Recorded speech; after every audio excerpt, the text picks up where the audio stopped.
Sublime Text, c'est un éditeur de texte très populaire que j'ai moi-même utilisé pendant plusieurs années. Il gère très bien de nombreux langages de programmation dont Python fait partie et il peut être amélioré grâce à de nombreux plugins gratuits.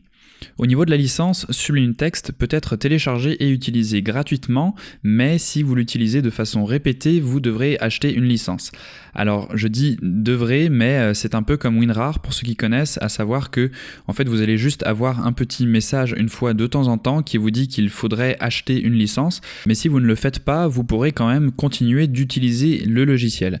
Donc dans les faits, je connais très peu de gens qui ont vraiment déboursé les $80 quand même que coûte Sublime Text pour pouvoir continuer à l'utiliser vu qu'il n'y a aucune contrainte de temps ou de fonctionnalité si vous ne le faites pas.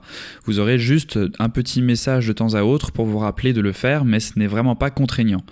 Sublime Text, il reste encore très utilisé, mais depuis quelques mois, voire quelques années, il se fait voler la place de numéro 1 par un autre éditeur de texte que l'on verra dans la prochaine partie, à savoir Visual Studio Code.